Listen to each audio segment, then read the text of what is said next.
our next topic, because I think we all need a good laugh, and it is very, very funny.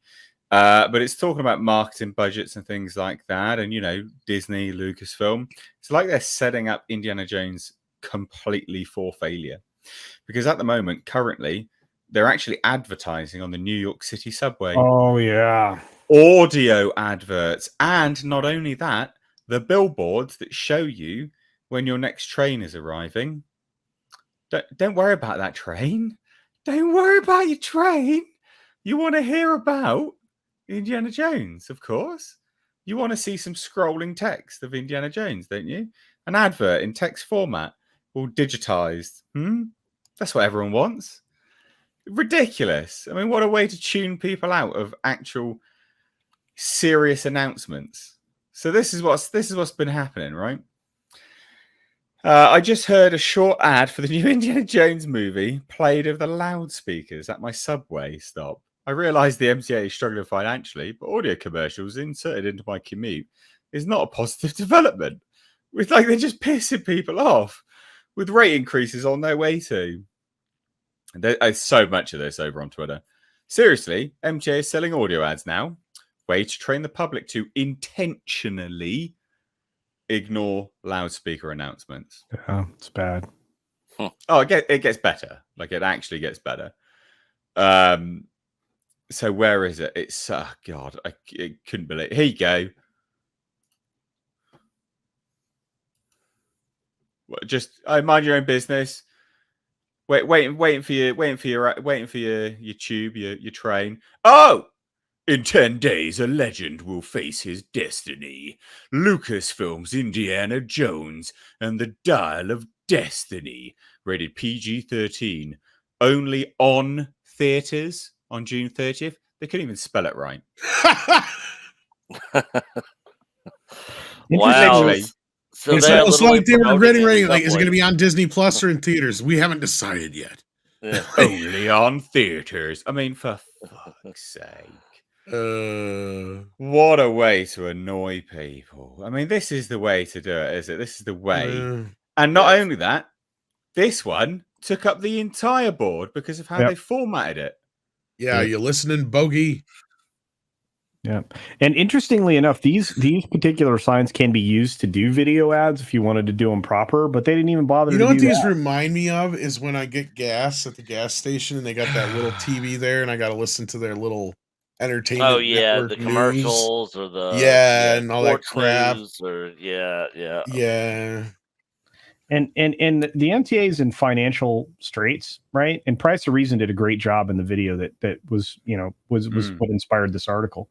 But at the same time, you had you're having the MTA increase, or the transit authority increase the price of tolls and everything in New York to quote unquote reduce congestion. No, they're freaking running out of money because of all the social programs.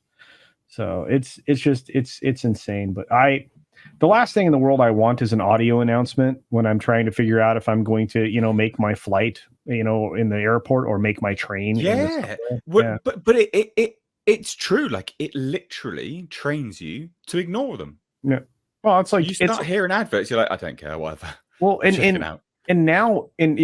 you've also created a situation where the employees are going to tune that crap out too. Yes. So like if you've ever worked in retail, like when you were going to school or whatever, and you were listening to this same elevator music all dang day, you didn't even hear it anymore. Funny. Yeah. Bad news, man. So funny. But also, like, the thing is, you're setting it up for failure, right? Massively, because you are irritated. Like, no one is interested in this movie anyway. But now you're advertising it in a way which has become offensive to people. It's become intrusive and offensive. And so people are then going to be, their association to this movie will be even worse. Even worse. They're like, no, mate, I don't want to go see this film that just kept interrupting my commute 10 times. Well, it's kind of oversaturating, right? Like, it's there's a way to do these markets for these movies, and I've only seen a few movies that have done it in the last couple of years that are even remotely good.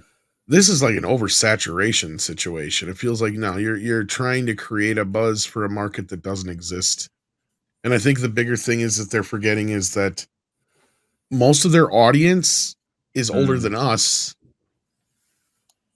Not wrong. I mean, Indiana Jones is a different animal. I've been saying this for a few months now, but I think that I'm going to have to go the opposite way from what I was saying before, is I think it could pull in the Top Gun crowd. I don't know if it can anymore, because the Top Gun crowd also included a lot younger people. And I don't think younger people give two shits about Indiana Jones.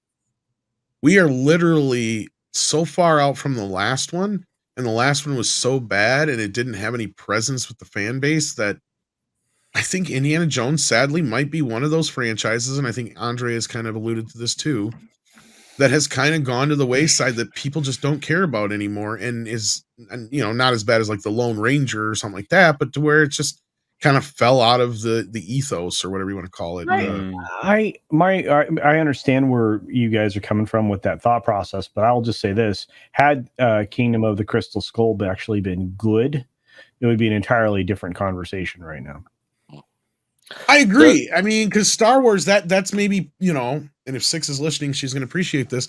That maybe goes to how, you know, say something about the prequels, right? Yeah. The power of the fact that Star Wars Force Awakens did as well as it did when it came out is pretty much predicated on the fact that Star Wars was passed down to the next generation. I'm not so sure the next generation got on board with Indiana Jones, and I think Crystal Skull was a major piece of that puzzle. As to why they didn't is because a large portion of the audience was turned off by that. So, I mean, it just didn't carry on. The younger generation's modern day Indiana Jones is freaking Nathan Drake in the Uncharted series. In the video game. More kids, yeah, you're right, Nick. More kids know who he is, or who Tomb Raider Lara Croft is, than know who Indiana Jones is, I bet. Well, it didn't help that you took 15 years to come up with this fifth film. Oh, goodness me, yeah. So I don't know. I mean, this film was going to absolutely bomb, and for goodness sake, to advertise it in this way is just going to piss people off more and more and more. And you know what? It reeks of desperation. It absolutely reeks of desperation. Saturation out of desperation, exactly. Yeah. They're just pulling out all the stops possible. Like, you know, no one's going to watch it. I mean, did anyone see those Helena theme featurettes? Plastered everywhere on Twitter. John Williams, there's Helena's theme. Like, you're trying to make her a thing. No one's interested in watching this bitch. You know what's sad is that some of the last new music this man will probably write too. I know. And I love John Williams. I actually just saw that he's playing Red Rocks in Colorado this year with the Colorado Symphony Orchestra, and I would love to go see him at Red Rocks. But his music's so good. As much as I hated the sequel trilogy, I actually liked the Rey theme. It's not bad in those movies. The music, I didn't really have a whole lot of issues with the music at all. Even though, of course, the movies were trash. Well, but the other problem is she's opened her mouth again, which doesn't help anything ever, and has turned off a bunch of more people to this film. And they, you know, because you're a toxic phobe something or another. I'm like, good Lord, lady. Well, and the other problem is not as many people. Well, here's the thing: she is only in this movie for people in Hollywood.